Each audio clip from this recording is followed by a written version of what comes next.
옛날 아주 먼 옛날에 첩첩산중 깊은 골짜기에 눈이 하도 많이 내려서 사람의 발길조차 뚝 끊긴 어느 외딴 마을이 있었단다. 밤이면 산짐승 울음소리가 문풍지를 흔들고 매서운 칼바람이 처마 끝에 매달린 고드름을 툭툭 건드려 떨어뜨리는 그런 춥고 긴 겨울밤이었지. 마을 사람들은 할 일이 없는 긴 밤을 보내기 위해 옹기종기 사랑방에 모여 앉아 화훼밤을 굽거나 집신을 삼으며 도란도란 이야기를 나누곤 했는데 그들의 입에 가장 많이 오르내리는 이야기는 단연 아랫마을 부자 최진사 댁의 딱한 사정이었다. 돈이 썩어날 만큼 많으면 무엇 하나. 그 집의 대를 이을 외동아들이 시름시름 앓다가 이제는 오늘 내일 하며 저승문턱을 밟고 서 있다는 소문이 파다하게 퍼져 있었기 때문이란다. 최진사댁 아들 민석도령으로 말할 것 같으면 어려서부터 글공부 재주가 뛰어나고 생김새 또한 준수하여 장차 큰 인물이 되리라 모두가 입을 모아 칭찬하던 귀한 자식이었다. 허나 하늘도 무심하시지. 약관의 나이가 되기도 전에 알 수 없는 병이 들어 자리에 눕더니 용하다는 의원을 다 불러 모으고 좋다는 약을 산더미처럼 써봐도 차도가 없더라는 것이다. 이제는 숨만 간신히 붙어 있어 산 송장이나 다름없다는 소문이 돌았는데 더 기가 막힌 것은 최진사댁에서 이 다 죽어가는 아들을 장가 보내겠다고 나선 일이었다. 말이 좋아 혼인이지. 사실상 곧 죽을 남편의 장례를 치르고 평생 청상과부로 살아가며 그 집 귀신이 되어줄 여인을 구한다는 뜻이니 마을 사람들 누구도 선뜻 딸을 내놓으려 하지 않는 것이 당연한 노릇이었다. 그러던 어느 날 마을 어귀에 쓰러져가는 초가집에서 늙은 아비와 단둘이 사는 연화라는 여인에게 최진사댁의 중매쟁이 노파가 찾아들면서 마을은 발칵 뒤집히고 말았단다. 연화로 말할 것 같으면 심성이 곱고 바느질 솜씨가 야무지기로 소문이 났으나 기구하게도 시집을 3번이나 갔다가 3번 모두 쫓겨나 친정으로 돌아온 여인이었다. 첫 번째 시집에서는 들어간 지 석 달 만에 쫓겨났고 두 번째 시집에서는 밥을 짓다 솥을 태웠다는 핑계로 쫓겨났으며 세 번째 시집에서는 시어머니의 말대꾸를 했다 하여 한겨울에 속옷바람으로 쫓겨났다는 소문이 무성했지. 사람들은 그녀가 겉보기엔 멀쩡해 보여도 팔자가 드세거나 남모르는 흉이 있을 것이라며 수군거렸고 그녀는 쥐 죽은 듯이 집안에 틀어박혀 바깥 출입을 하지 않고 지내던 터였다. 최진사댁에서 보낸 노파는 연화의 아버지 앞에 비단 보따리와 엽전 꾸러미를 내려놓으며 껄껄한 목소리로 용건을 말했는데 그 말투가 거만하기 짝이 없으면서도 한편으로는 묘하게 애원하는 기색이 서려 있었다. 노파는 우리 도령님이 비록 병석에 누워 계시나 인품이 훌륭하시고 집안의 재산이 넉넉하니 자네 딸이 들어와서 도령님의 마지막 가는 길을 배웅해주고 그 뒤로 안방마님 노릇을 하며 편안히 살면 되지 않겠느냐며 구구절절 늘어놓았다. 듣고 있던 연화의 아버지는 가슴이 미어지는 것 같아 차마 대답을 못하고 곤방대만 뚝뚝 두드리고 있었는데 부엌에서 조용히 나오던 연화가 높아 앞에 털썩 앉으며 덤덤한 목소리로 제가 그 집으로 가겠노라고 말해 주위를 놀라게 했다. 마을 사람들은 연화가 드디어 미쳤거나 돈에 눈이 멀어 제발로 무덤에 들어가는 것이라며 혀를 찼지만 연화의 표정은 찬물 한 그릇을 떠놓은 것처럼 고요하기만 했다. 그녀는 자신이 3번이나 소박을 맞고 쫓겨난 처지이니 더 이상 잃을 명예도 없고 흠집날 자존심도 없다고 생각하는 듯했다. 아니면 죽어가는 사람 곁을 지키는 일이 살아있는 사람들에게 멸시받으며 사는 것보다 낫다고 여겼는지도 모를 일이었다. 그녀는 아버지에게 받은 얼마 안 되는 짐을 꾸리면서도 눈물 한 방울 흘리지 않았고 오히려 걱정하는 아버지의 손을 꼭 잡으며 부디 건강하시라는 말만 남긴 채 입술을 굳게 다물었다. 그녀의 담담한 모습에 구경하던 동네 안악들도 더는 흉을 보지 못하고 그저 안쓰러운 눈빛으로 바라볼 뿐이었다. 연화가 최진사댁으로 떠나는 날은 하늘이 뚫린 듯 한방눈이 펑펑 쏟아지던 날이었는데 하얀 눈밭을 걸어가는 그녀의 뒷모습은 마치 상복을 미리 입은 사람처럼 쓸쓸하고 처연해 보였다.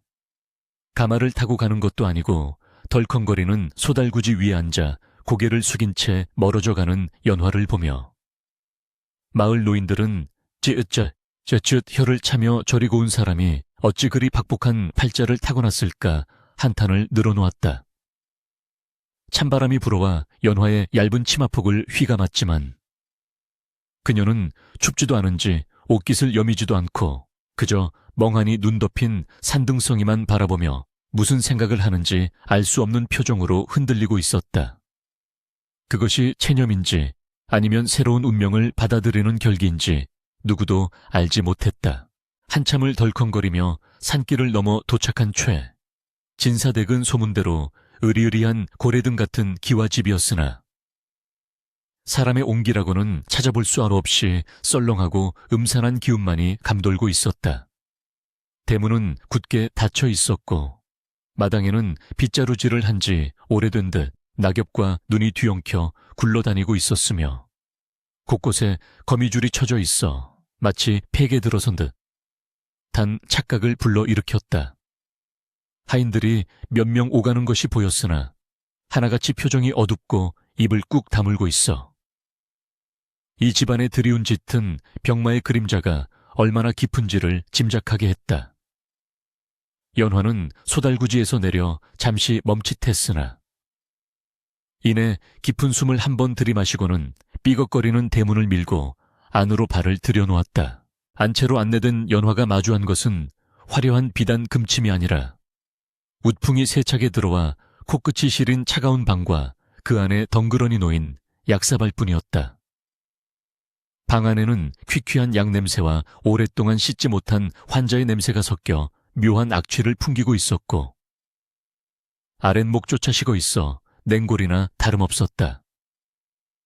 연화는 방구석에 짐을 내려놓고 조심스럽게 병풍 뒤로 다가가 누워있는 사내를 내려다보았는데 이불 밖으로 나온 사내의 얼굴은 해골처럼 말라 있었고 눈은 퀭안이 들어가 있어 금방이라도 숨이 끊어질 듯 위태로워 보였다. 그가 바로 소문으로만 듣던 최 진사댁의 외아들. 이제는 연화의 남편이 될 민석이었다. 그때 방문이 벌컥 열리며 날카로운 눈매를 가진 중년 사내가 들어왔는데 그는 민석의 육촌 형님 되는 사람으로 이 집안의 살림을 도맡아 하고 있다고 했다. 그는 연화를 위아래로 훑어보더니 콧방귀를 뀌며 어차피 며칠 못 넘길 목숨이니 쓸데없이 약을 다리거나 부산 떨지 말고 조용히 곁이나 지키다 장례나 치르라고 쌀쌀맞게 쏘아붙였다. 그의 말투에서는 병든 사촌 동생에 대한 걱정은커녕 귀찮은 짐덩어리를 빨리 처리하고 싶어하는 조바심과 탐욕이 뚝뚝 묻어났다. 연화는 그가 민석이 죽고 나면 이 집안의 모든 재산을 차지하려 한다는 것을 직감적으로 느낄 수 있었지만 아무 대꾸도 하지 않고 그저 고개를 숙여 예를 표할 뿐이었다. 육촌 형님이 나가고 다시 정막이 찾아온 방 안에서 연화는 멍하니 앉아있는 대신 팔을 걷어붙이고 부지런히 움직이기 시작했다. 그녀는 먼저 차가운 아랫목에 불을 넣기 위해 아궁이를 살폈는데 아궁이 속에는 재만 가득하고 땔감이 제대로 들어가지 않아 불길이 방바닥까지 닿지 않고 있었다. 그녀는 마당으로 나가 언손을 호호 불어가며 장작을 패고 솔가지를 긁어모아 아궁이에 불을 지피기 시작했는데 매캐한 연기가 피어오르자 눈물이 핑 돌았지만 멈추지 않았다. 따닥따닥 타오르는 장작 소리와 함께 방바닥에 서서히 온기가 돌기 시작하자 죽은 듯 누워있던 민석의 미간이 아주 미세하게 꿈틀거리는 것이 보였다. 연화는 불을 지핀 후에는 방 안 구석구석 쌓인 먼지를 털어내고 구멍난 창호지를 찾아 물을 발라 덧대기 시작했다. 찬바람이 숭숭 들어오던 문틈을 꼼꼼히 막자 방 안의 공기가 한결 부드러워졌고 퀴퀴하던 냄새도 조금씩 사라지는 듯했다. 그녀는 단순히 청소를 하는 것이 아니라 죽음의 그림자가 짙게 깔린 이 방에 살아있는 사람의 숨결을 불어넣으려는 듯 정성을 다해 손을 놀렸다. 그녀가 걸레질을 할 때마다 묵은 때가 벗겨지며 방바닥이 윤기를 되찾아갔고, 그 모습은 마치 그녀가 자신의 기구한 팔자를 닦아내려는 의식처럼 비장하고도 경건해 보였다. 누군가 시켜서 하는 일이 아니라 스스로 찾아서 하는 그 몸놀림에는 3번이나 쫓겨나며 겪었던 서러움을 잊고자 하는 간절함이 배어 있었다. 해질 녘이 되자 연화는 부엌으로 내려가 쌀을 씻어 죽을 끓이기 시작했는데, 쌀알이 완전히 퍼질 때까지 정성껏 저어가며 약초를 조금 섞어 향긋한 냄새가 나도록 만들었다. 육촌 형님이 하인들에게 시켜 대충 던져주던 식은 밥덩어리와는 비교할 수 없는 정성스러운 한 끼였다. 소반에 정갈하게 담은 죽그릇을 들고 방으로 들어선 연화는 민석의 머리맡에 앉아 들리지 않을지도 모르는 그에게 나직한 목소리로 말을 건넸다. 서방님, 식기 전에 한술 뜨세요. 빈속으로 가시면 저승길이 너무 배고프지 않겠습니까? 하며 숟가락을 그의 입가에 가져다 대었다. 그녀의 목소리는 떨리지 않았고 마치 깊은 잠에 빠진 아이를 깨우듯 다정하고 부드러웠다. 그때 며칠 동안 물 한 모금 넘기지 못했다던 민석의 입술이 파르르 떨리더니 아주 조금 벌어지는 기적 같은 일이 일어났다. 연화는 서두르지 않고 아주 조금씩 흘러내리지 않게 조심하며 죽물을 그의 입안으로 밀어 넣었는데, 꿀꺽하고 넘어가는 소리가 방 안의 정적을 깨고 작게 울려 퍼졌다. 그것은 죽음을 향해 달려가던 생명이 다시 삶의 끈을 아주 약하게나마 붙잡는 소리였고, 연화의 가슴 속에도 알 수 없는 뭉클함이 피어오르게 만드는 소리였다. 그녀는 서두르지 않고 한 숟가락, 또 한 숟가락을 먹이며 그의 창백한 얼굴을 들여다보았는데, 퀭한 눈꺼풀 밑으로 희미하게나마 생기가 도는 것을 느낄 수 있었다. 밤이 깊어지자 바깥의 바람소리는 더욱 거세졌지만 연화가 지키고 앉은 방 안은 아궁이의 열기로 인해 훈훈했다.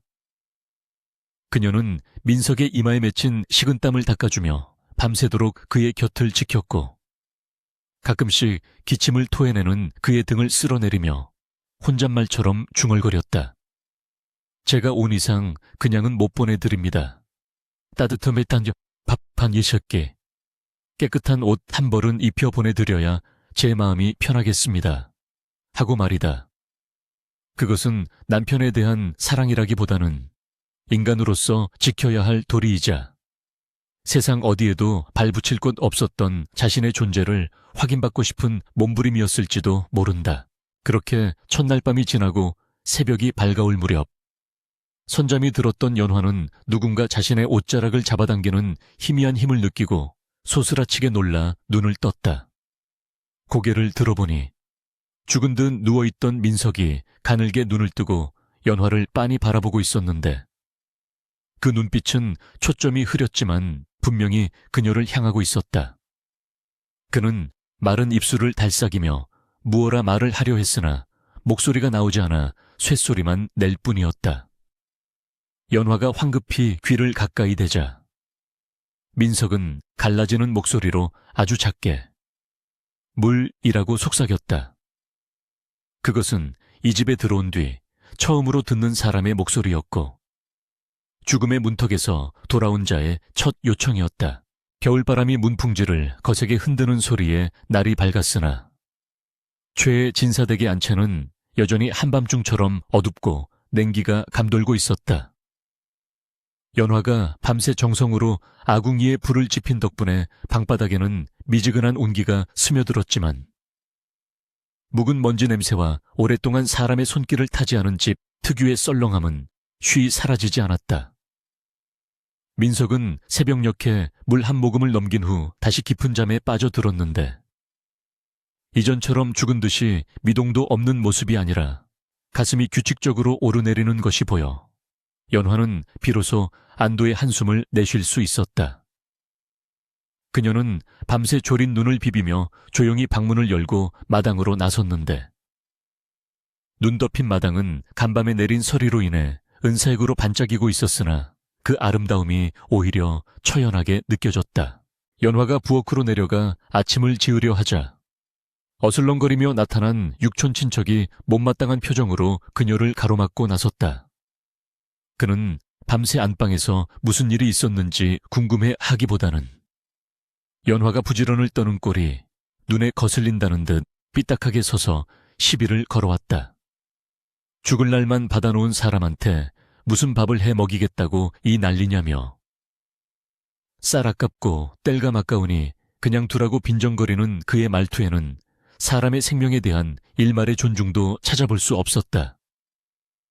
그는 민석이 하루라도 빨리 숨을 거두어야 이 집안의 모든 재산이 자신의 차지가 될 것이라는 검은 속내를 숨기지 않았고 연화가 그 계획에 방해가 될까봐 노골적으로 경계심을 드러내고 있는 것이었다.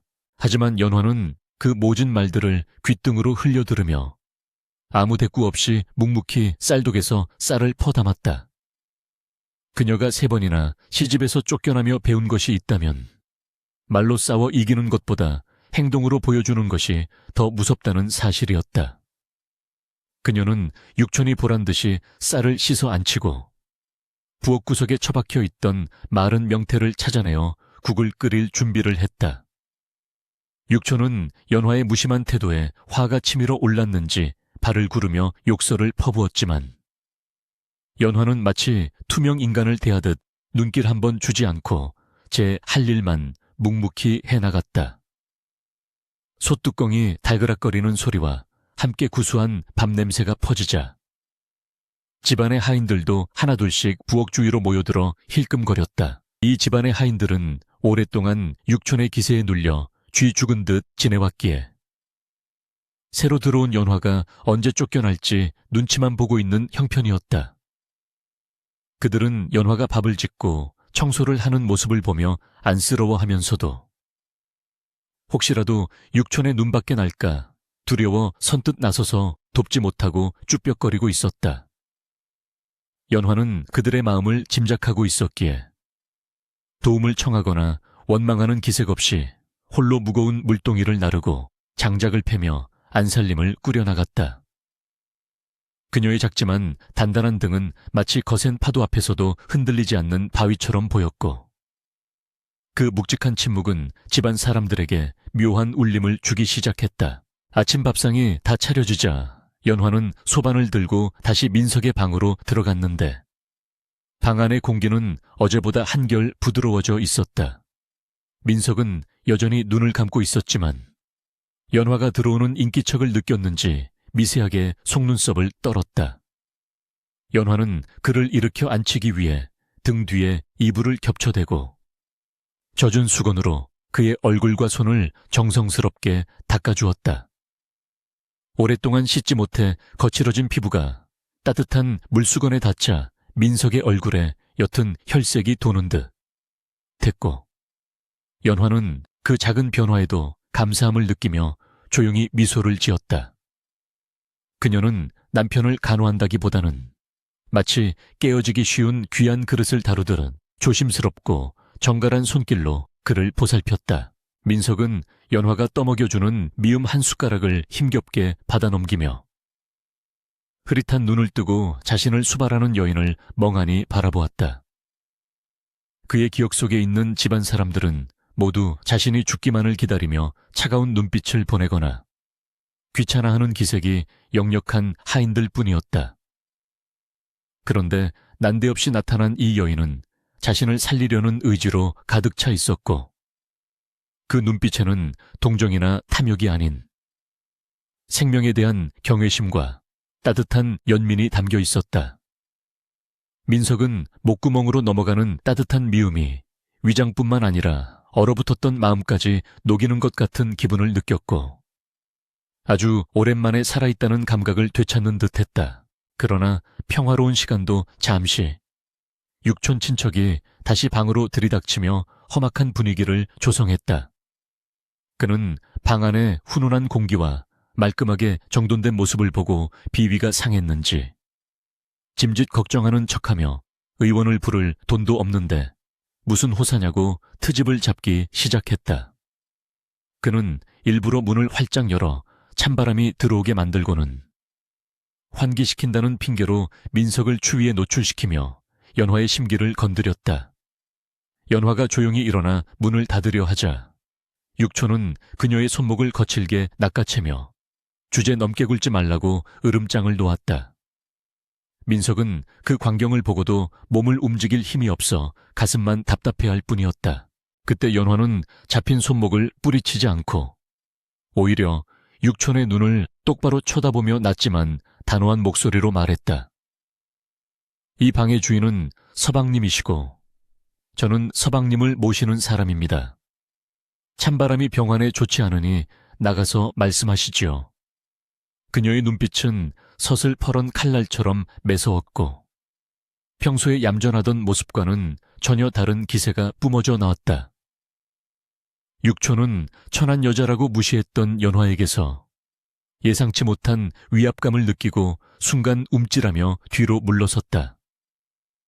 그는 헛기침을 하며 씩씩거렸지만 더 이상 행패를 부리지 못하고 꽁무니를 빼듯 방을 나갈 수밖에 없었다.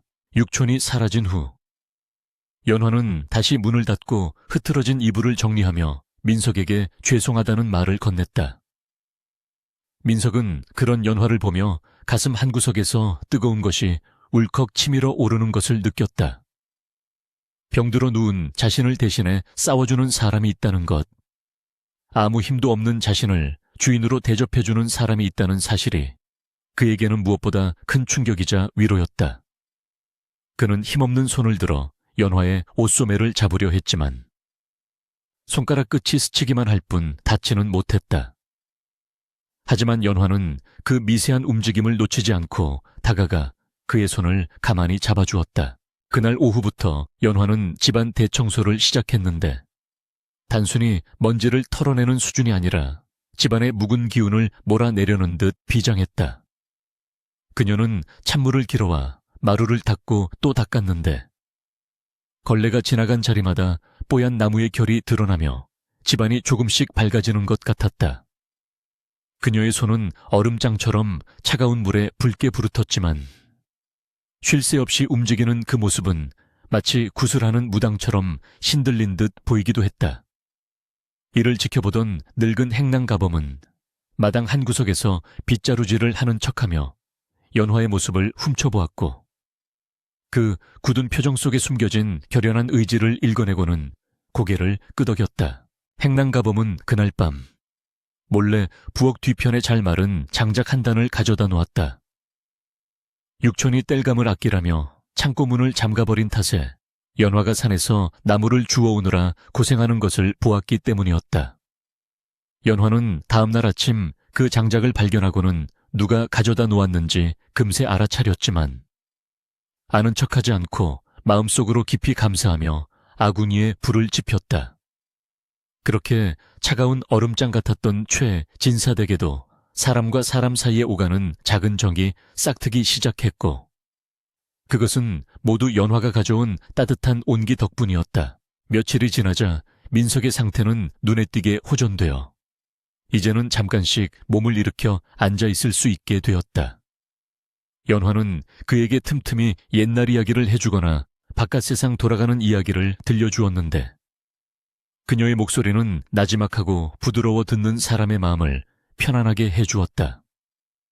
민석은 그녀의 이야기를 들으며 자신이 갇혀있던 좁은 방을 벗어나 넓은 세상으로 나가는 듯한 상상을 했고 다시 건강해져서 저 문 밖으로 걸어 나가고 싶다는 삶에 대한 의지를 불태우기 시작했다.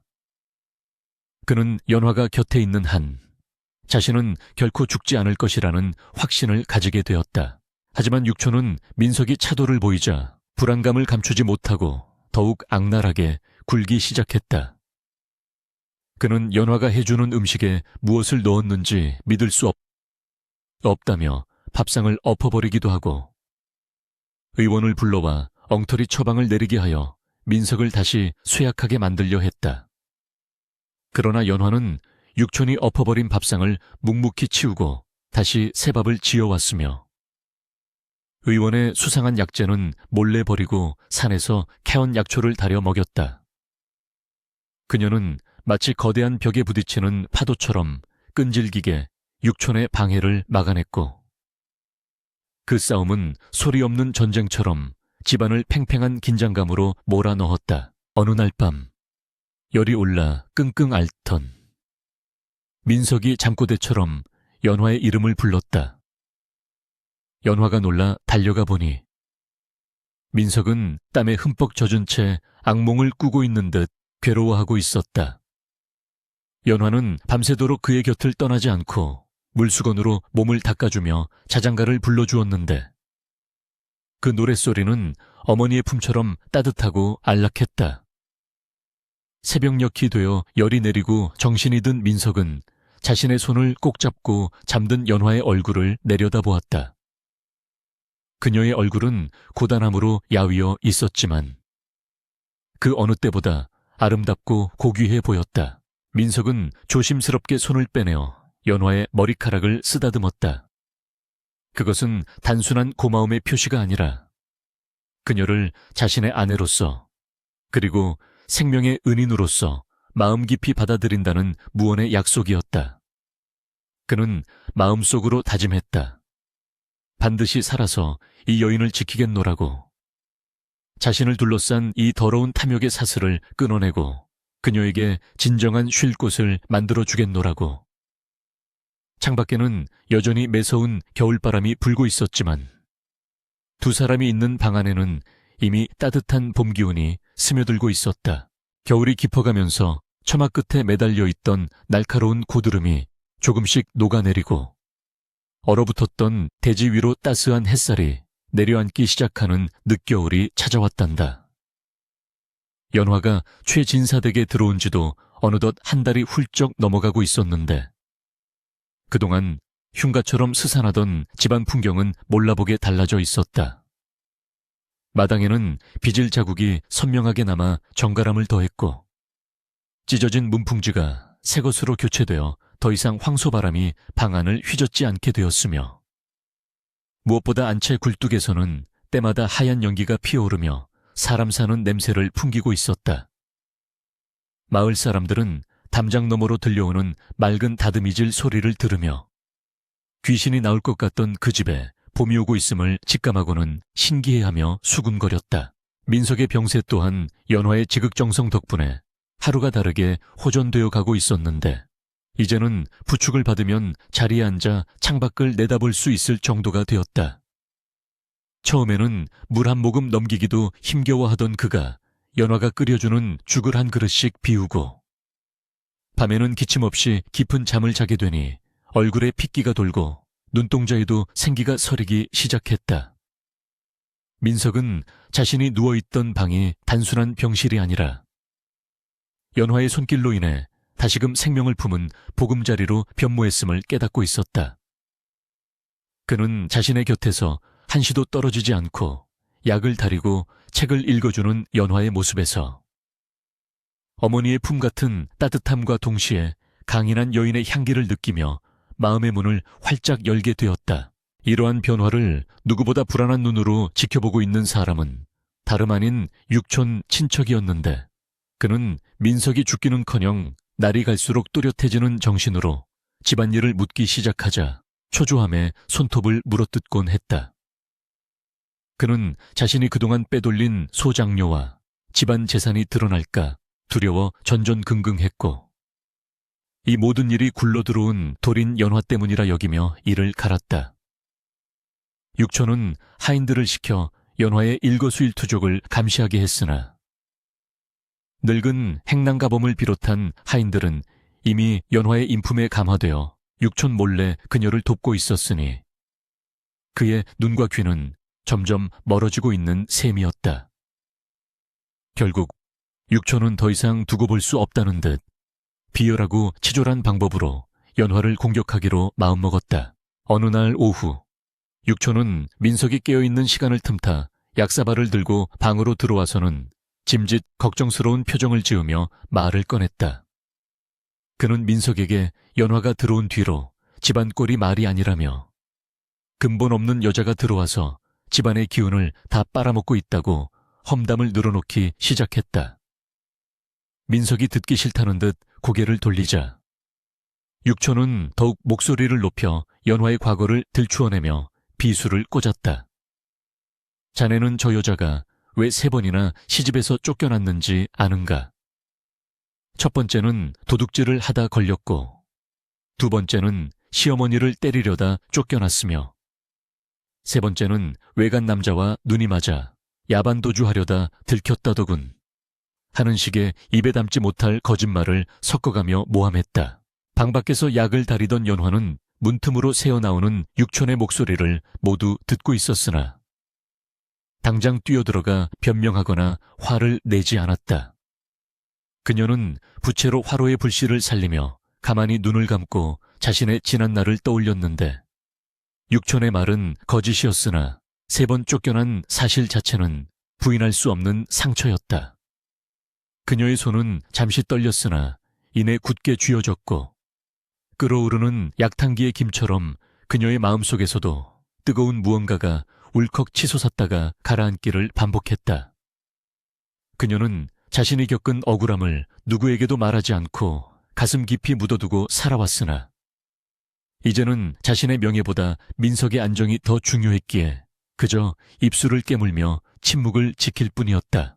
방 안에서 육촌의 헛소리를 듣고 있던 민석은 믿을 수 없다는 표정으로 육촌을 노려보았으나 육촌은 멈추지 않고 계속해서 이간질을 해댔다. 저런 불길한 여자를 곁에 두면 자네 명줄이 더 짧아질 것이니 당장 내치고 요양이나 하러 가는 게 어떻겠냐며 회유하려 들었다. 하지만 민석은 병석에 누워있으면서 사람을 보는 눈이 오히려 더 맑아져 있었기에 육촌의 말 속에 숨겨진 탐욕과 거짓을 꿰뚫어 보고 있었다. 그는 육촌의 말이 끝날 때까지 기다렸다가 아주 낮고 차분한 목소리로 육촌을 불렀다. 형님 눈에는 제가 아직도 아무것도 모르는 바보 천치로 보이십니까? 하고 묻는 그의 눈빛은 서슬 퍼렇게 빛나고 있었다. 그때 방문이 조용히 열리며 연화가 탄약을 받쳐들고 들어왔는데 그녀의 표정은 평소와 다름없이 담담하고 평온했다. 육촌은 당황하여 헛기침을 하며 시선을 피했으나 연화는 그를 원망하는 기색 없이 정중하게 고개를 숙여 인사를 했다. 그녀는 민석의 앞에 약사발을 내려놓으며 도련님, 약 드실 시간입니다. 하고 부드럽게 말했는데 그 목소리에는 한 점의 부끄러움도 섞여 있지 않았다. 민석은 연화의 맑은 눈을 바라보며 육촌이 늘어놓았던 온갖 추잡한 소문들이 먼지처럼 흩어지는 것을 느꼈다. 그는 떨리는 손으로 약사발을 받아들고는 연화에게 나직이 물었다. 부인, 방금 형님이 한 말이 사실입니까? 연화는 잠시 침묵하다가 민석의 눈을 똑바로 바라보며 입을 열었는데 그녀의 대답은 변명이 아닌 진실의 고백이었다. 쫓겨난 것은 사실입니다. 허나 그 이유는 세간의 소문과는 다릅니다. 첫 번째 시댁에서는 흉년의 곡간을 열어 굶주린 소장농들에게 쌀을 나누어 주자고 했다가 쫓겨났고 두 번째 시댁에서는 투전판에 빠진 시동생을 말리다가 시어머니의 미움을 사서 쫓겨났으며 세 번째 시댁에서는 첩을 들이려는 시아버님의 부당함을 간하다가 쫓겨났습니다. 저는 불의를 보고 참지 못하는 성미 탓에 쫓겨난 것이지 부덕하여 쫓겨난 적은 없습니다. 그녀의 목소리는 떨리지 않았고 오히려 대나무처럼 곧고 단단했다. 민석은 연화의 말을 듣고 큰 충격을 받은 듯 한동안 말을 잇지 못했는데 그것은 그녀가 지닌 강직함과 올곧음이 자신의 예상보다 훨씬 크고 깊었기 때문이었다. 그는 그동안 자신이 헛된 소문에 휘둘려 그녀를 오해할 뻔했던 것을 부끄러워하며 동시에 그런 여인이 자신의 아내가 되어 곁을 지키고 있다는 사실에 가슴 벅찬 감동을 느꼈다. 옆에서 듣고 있던 육촌은 얼굴이 불그락푸르락해지며 콧방귀를 뀌었지만 분위기는 이미 연화의 진실된 고백으로 인해 반전되어 있었다. 육촌은 자신이 쳐놓은 덫에 자신이 걸려든 꼴이 되어 할 말을 잃고 멍하니 서 있을 수밖에 없었다. 민석은 약사발을 깨끗이 비운 후 육촌을 향해 단호하게 말했다.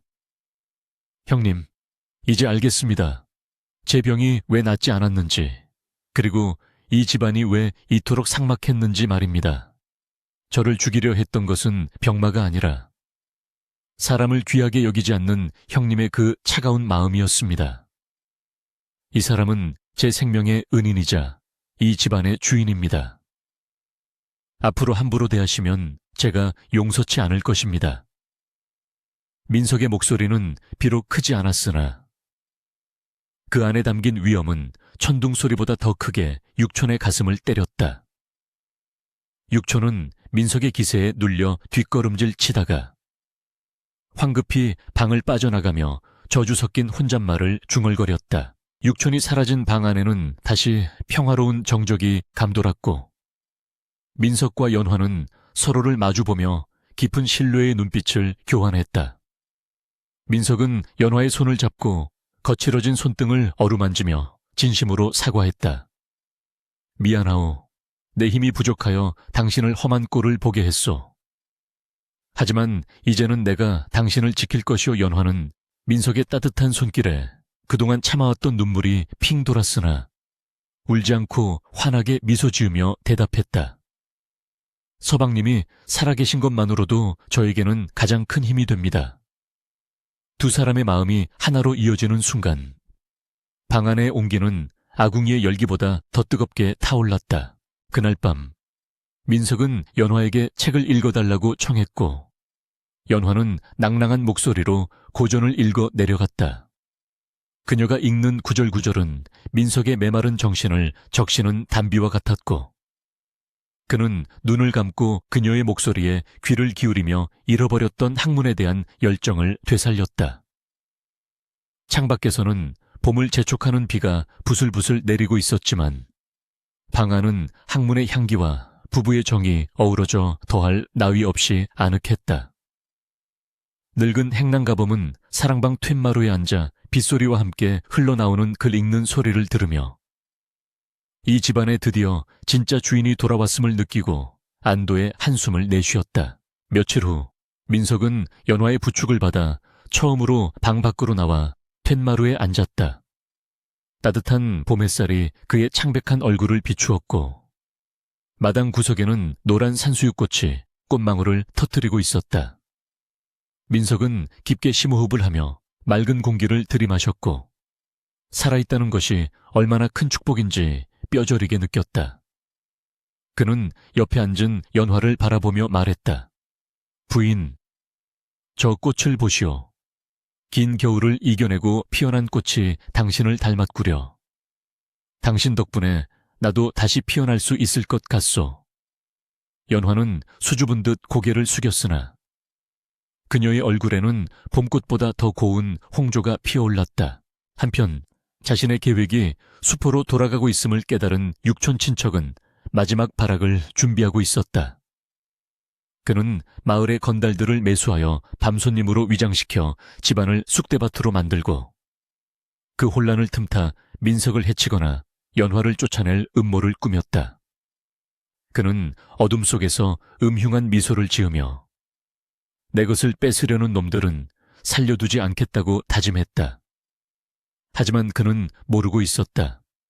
민석이 이미 건강을 되찾은 것 이상으로 마음속에 단단한 칼을 갈고 있다는 사실을, 그리고 연화 또한 그저 순종적인 여인이 아니라 위기 앞에서 더욱 강해지는 들풀 같은 존재라는 것을 말이다. 봄비가 그치고 땅이 굳어지듯 시련을 겪은 두 사람의 사랑과 신뢰는 더욱 단단해져 갔다. 민석은 이제 더 이상 병약한 환자가 아니라 집안을 바로 세우고 아내를 지키려는 가장으로서의 면모를 갖추어가고 있었다. 그는 몰래 하인들을 불러 모아 육촌의 비리를 조사하게 했고 장부를 검토하며 그동안의 부정축제를 낱낱이 파헤치기 시작했다. 연화 또한 안살림을 완벽하게 장악하여 육촌이 함부로 곳간에 손을 대지 못하게 막았으며 하인들을 따뜻하게 보살펴 그들의 마음을 완전히 자신의 편으로 만들었다. 바야흐로 최진사 댁에는 묵은 악을 몰아내고 새로운 기운을 맞이할 거대한 폭풍이 다가오고 있었던 것이다. 마당 한 구석에 심어놓은 매화나무 가지마다 팝콘이 터지듯 하얀 꽃망울이 앞다투어 피어나고 겨우내 얼어붙었던 땅이 녹으면서 아지랑이가 피어오르는 완연한 봄날이 찾아왔단다. 최 진사댁의 기와지붕 위로 쏟아지는 봄 햇살은 눈이 부실 정도로 찬란했으나 그 집안 깊숙한 곳에는 마지막 폭풍우가 몰아치기 직전의 고요함이 감돌고 있었다. 육촌 친척은 자신이 매수한 건달들이 오늘 밤 거사를 치를 것이라는 생각에 하루 종일 안절부절 못하며 마당을 서성거렸고 툭하면 죄 없는 하인들에게 발길질을 해대며 초조한 마음을 감추려 애썼다. 그는 민석이 건강을 되찾아가는 모습에 극도의 공포를 느끼고 있었기에 오늘 밤이 아니면 다시는 기회가 없을 것이라 믿으며 스스로를 다독이고 있었다.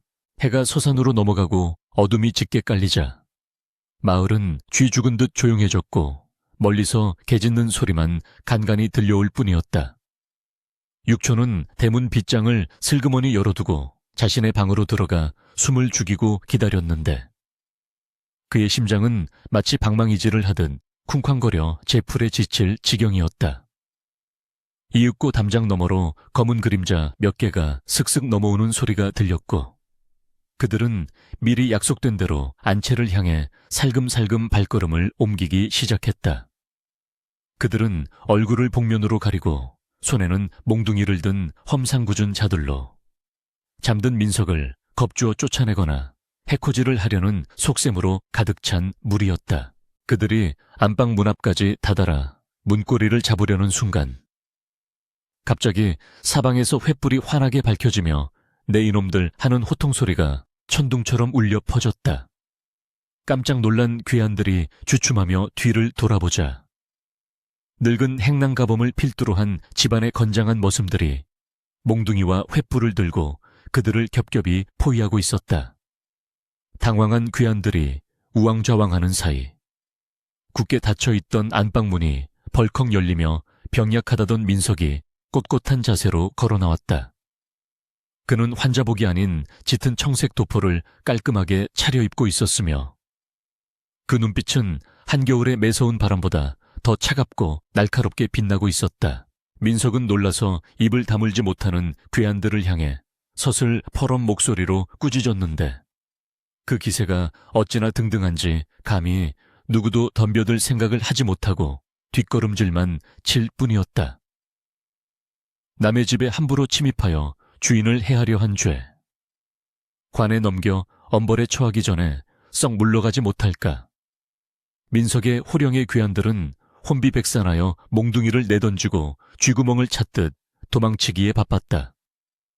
사실 민석은 육촌의 수상한 낌새를 미리 눈치채고 하인들과 함께 함정을 파놓고 기다리고 있었던 것이었으니 육촌의 어설픈 계략은 그야말로 제 발등을 찍는 꼴이 되고 말았다.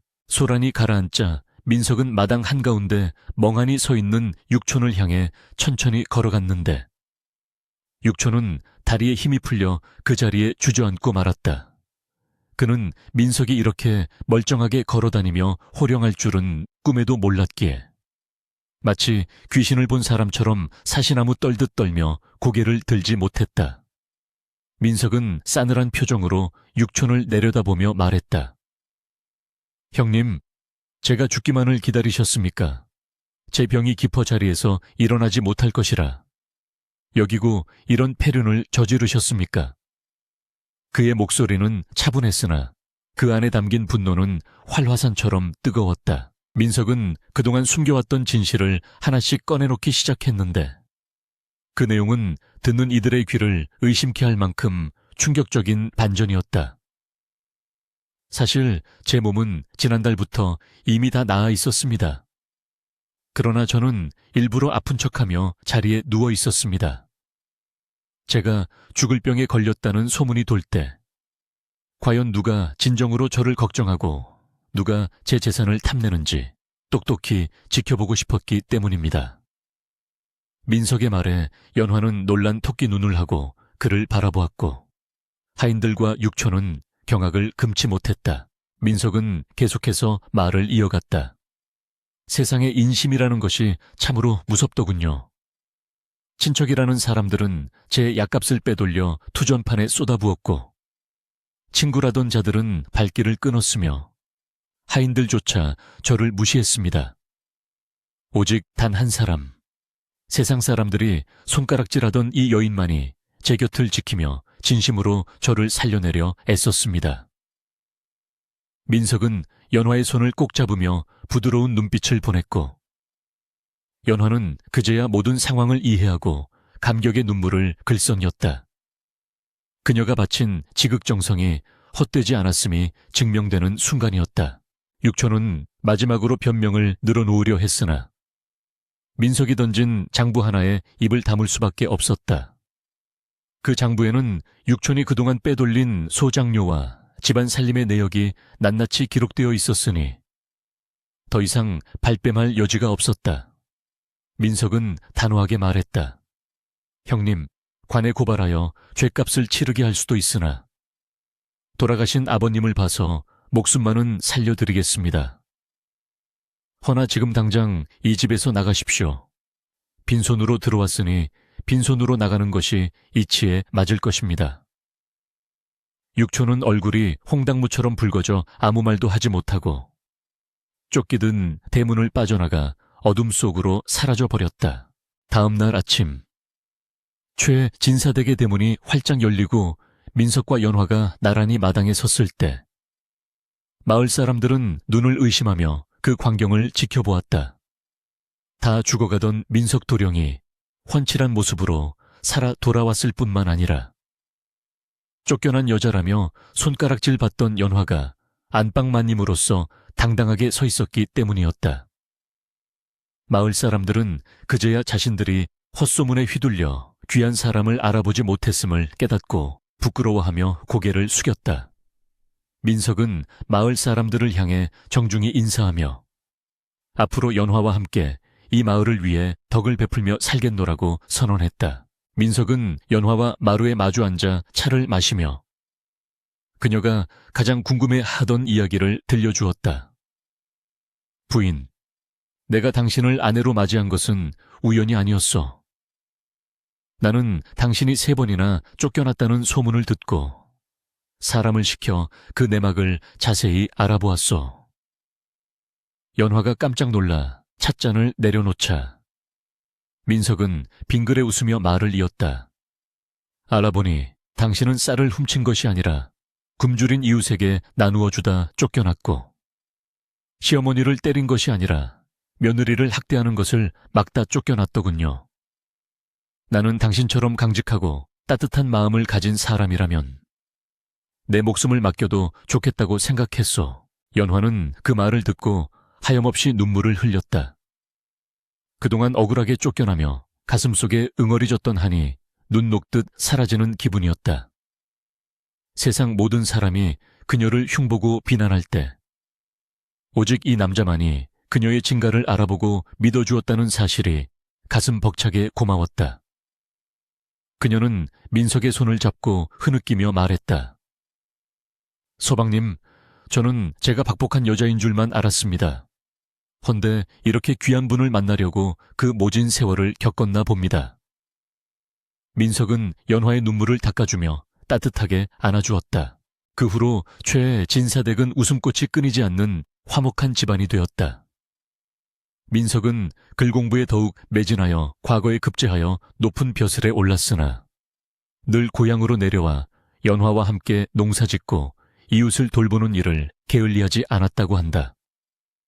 연화 또한 안살림을 지혜롭게 꾸려나가며 마을의 어려운 사람들을 돕는 데 앞장섰으니 사람들은 그녀를 복덩이 마님이라 부르며 칭송했다.